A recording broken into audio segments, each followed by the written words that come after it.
Hello student, स्वागत है आपको हमारा यूट्यूब चैनल में। आज हम आप लोग को बताएंगे 3.5। इसके पहले आप 3.1 और 3.2 और 3.3 और 3.4 नहीं देखे हैं तो लिंक डिस्क्रिप्शन में दिया हुआ है। सबसे पहले वो सब जाकर देखें, उसके बाद 3.5 देखें। 3.5 में पहला नंबर क्वेश्चन कहता है कि निम्नलिखित समीकरणों के युग में किसका एक अद्वितीय हल है। अद्वितीय हल मतलब होता है किसका एक हल है और किसका कोई हल नहीं है। जिसका समांतर रेखा आता है उसका कोई हल नहीं होता है, किसका कोई हल नहीं, या किसका अपरिमित रूप से अनेक हल है। किसका अपरिमित रूप से अनेक हल है। जिसका संपाती रेखा आता है उसका अनेक हल होता है। और अद्वितीय हल है जिसका एक हल है उसको ब्रजगुणन विधि से हल करना है। तो पहला नंबर क्वेश्चन में पहला कहा है, पहला कह रहा है x - 3y -3 बराबर 0 और एक है 3x - 9y -2 बराबर 0। अब इसको हम चेक करेंगे। ये बराबर है a1 बराबर 1, a2 बराबर, b1 बराबर -3, c1 बराबर -3। अब a2 बराबर देखेंगे, a2 बराबर 3, b2 बराबर -9 और c2 बराबर -2। अब बराबर करके देखेंगे, यानी 1/3 बराबर ऐसे तो बराबर a1 बटा a2 बराबर b1 बटा b2 बराबर c1 बटा c2। अगर ये बराबर हो जाएगा, ये बराबर नहीं रहेगा तो वह समांतर रेखा होगा, उसका कोई हल नहीं होगा। तो क्या करेंगे, देखिए इसको देखेंगे। a1 कितना है 1/3 बराबर 3/9 बराबर -3/-2। ये भी माइनस माइनस से माइनस खत्म हो जाएगा, 3 3 के 9, यानी 1/3 बराबर 1/3 बराबर 3/2 आ गया। यानी ये बराबर नहीं है, ये दोनों बराबर है। तो ये जो आएगा समांतर रेखा आएगा और समांतर रेखा होगा तो इसका कोई हल नहीं होगा। इसका कोई हल नहीं होगा। ये पहला क्वेश्चन था।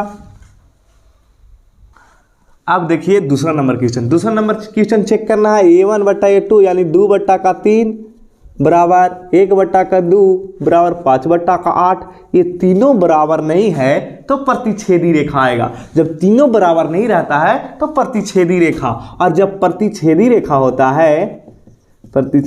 होता है तो अद्वितीय हल होता है। अद्वितीय हल का मतलब होता है एक हल, केवल एक हल होगा। यानी इसको एक हल आएगा, अद्वितीय हल आएगा और प्रतिच्छेदी रेखा आएगा। तो इसको कह रहा है ब्रजगुणन विधि से हल करें।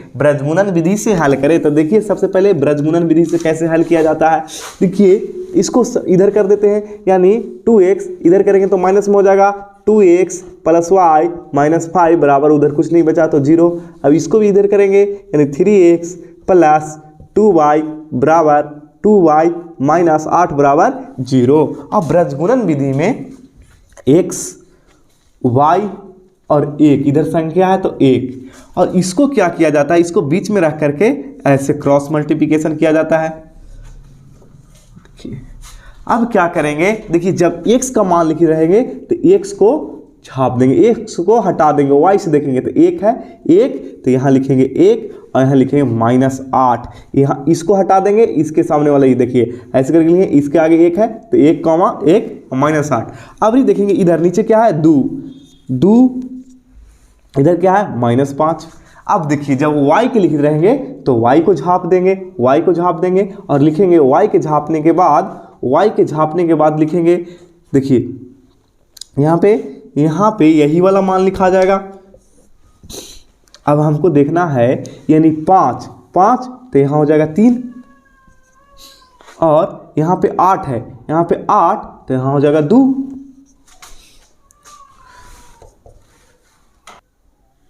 अब देखिए y के लिख दिए। अब 1 के झांकेंगे, यानी नंबर वाला को झांक देंगे। तो देखिए ये 2 तो लिखा गया। अब इसके सामने देखिए 1 के झांक रहे हैं तो 2, यानी 2 से स्टार्ट हुआ तो यहाँ भी 2, और यहाँ 1 हो जाएगा। देखिए इसके सामने यानी इसके सामने 2 हो गया और ये हो गया, ये है 3 और 3 1 हो जाएगा यानी 1। 3 में 1 से गुना होगा। इसको लिखेंगे ऐसे, गुना करेंगे यानी होता है 1 गुने -8 माइनस 2 गुने -5। एक गुना होता है इसमें इससे और बीच में माइनस लिखाता है।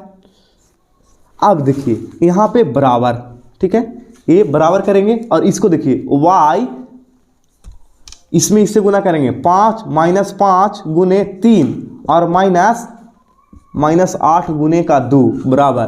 अब लिखेंगे इसको, देखिए ये लिखेंगे 2 गुने 2 माइनस 3 गुने 1।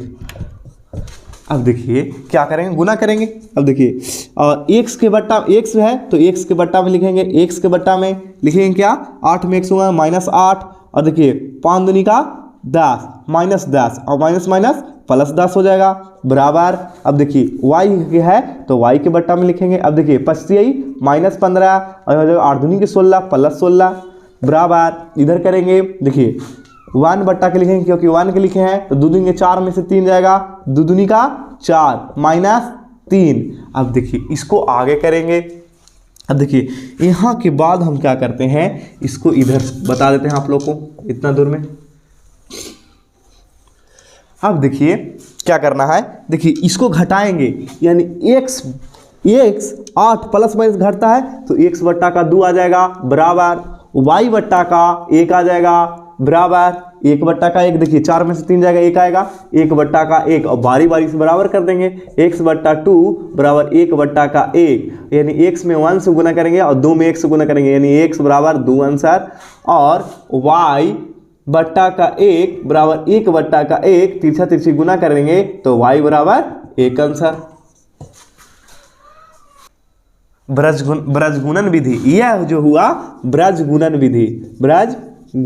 विधि। अब हमने आप लोग को बताया है कि ब्रजगुणन विधि, विलोपन विधि, प्रतिस्थापन विधि और रैखिक विधि। एक और होता है तुलनात्मक विधि जो आप लोग को अभी नहीं पढ़ना है। चलिए तो अब हम आप लोग को तीसरा नंबर क्वेश्चन बताते हैं। अब तीसरा नंबर क्वेश्चन देखिए, तीसरा नंबर क्वेश्चन क्या आ रहा है कि पता करना है हमको। देखिए तो 1 यानी 3 बट्टा का 6 आएगा, 3 बट्टा का 6 बराबर -5 बट्टा के -10 बराबर 20 बट्टा का 40। अब देखिए अब इसको हमको चेक करना है यानी 3 दूनी के 6 कट जाएगा, माइनस 5 दूनी के 10 कट जाएगा, 0 से 0 2 दूनी के 4 कट जाएगा यानी 1/2 बराबर 1/2 बराबर 1/2। और तीनों जब बराबर आ जाता है तो वो जो होता है समपाती रेखा आ जाता है। और जब तीनों रेखा आ जाएगा बराबर, तीनों बराबर आ जाएगा तो समपाती रेखा, और समपाती रेखा आ जाएगा तो उसको अनेक हल हो जाएगा, अपरिमित रूप से अनेक हल। और क्वेश्चन में कहा है कि जिसका अनेक हल होगा उसको सोल्व नहीं करना है, जिसको केवल एक हल होगा वही सोल्व करना है। तो ऐसे करके लिख देना है इस समीकरण का अनेक हल होगा। हम लोग अब पहला का चौथा नंबर क्वेश्चन देखेंगे। चौथा नंबर क्वेश्चन है x - 3y - 7 बराबर 0 और 3x - 3y - 15 बराबर 0। अब देखिए इसको हम लोग चेक करेंगे कौन सा हल होगा। तो 1/3 बराबर -3 बट्टा का -3 बराबर -7 बट्टा का -15। अब देखिए ये माइनस से माइनस खत्म, माइनस से माइनस खत्म, तीनों बराबर नहीं है यानी एक केवल एक हल होगा और रेखा जो होगा प्रतिच्छेदी रेखा होगा, एक रेखा दूसरी रेखा को काट देगा यानी अद्वितीय हल होगा, अद्वितीय हल। और जब अद्वितीय हल होगा तो उसको ब्रजगुणन विधि से हल करे कहा है। तो ब्रजगुणन विधि से हल करने के लिए x और ऐसे लिखेंगे, y और ऐसे लिखेंगे और 1 और ऐसे लिखेंगे। अभी इसके पहले मैंने एक क्वेश्चन आपको ब्रजगुणन विधि से बताया। अब देखिए x को जब लिखित रहेंगे तो x को झाप लेंगे और 3, देखिए यहाँ पे -3 लिखेंगे, तिरछा तिरछी यहाँ से और यहाँ से -3 -15 और यहाँ लिखेंगे।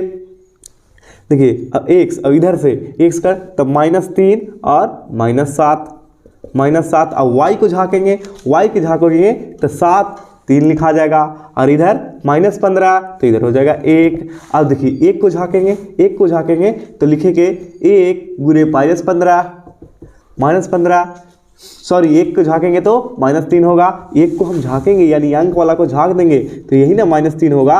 ये इसमें इससे गुना, इसमें इससे गुना, यानी 3 है तो यहाँ -3 हो जाएगा। अब देखिए क्या करना है, हमको गुना करना है। गुना कैसे करना है, -3 -2 गुने -15 और फिर -3 गुने -7। अब देखिए ये गुना करना है, ये x वाला गुना हो गया, ये y वाला गुना करेंगे तो -7 गुने 3 -15 गुने 1। अब देखिए माइनस, यहाँ पे बराबर देना है, बराबर। अब देखिए 1 गुने का -3, 1 गुने का -3, -3 गुने का -3। अब देखिए इसको हल करेंगे, ये x बराबर लिखे हैं तो x बटा का 15 45 माइनस 21 बराबर y बराबर ही है तो y के बट्टा में लिखेंगे, यानी 21 minus 21, 21 minus 21, minus minus plus हो जाएगा 15 बराबर, इधर करेंगे तो 1 बटा के लिखेंगे, यानी -3 और 3 3 9 प्लस 9। अब देखिए इसको करेंगे, 45 में से 21 जाएगा तो x में से यानी इधर आ जाएगा 4 और ई 24 बराबर y बट्टा का ये आ जाएगा 15 6 21 -6 बराबर आ जाएगा 1 बट्टा का 6। अब देखिए बारी बारी से बराबर कर लेंगे, बारी बारी से बराबर कर लेंगे। देखिए x बट्टा 24 बराबर 1 बट्टा का 6 और 6 चौको 24 हो जाएगा, यानी x बराबर 4 हो गया। अब क्या करेंगे, y बराबर निकालेंगे, y बट्टा -6 बराबर 1 बट्टा 6। अब 6 से 6 खत्म, y बराबर -1 आंसर।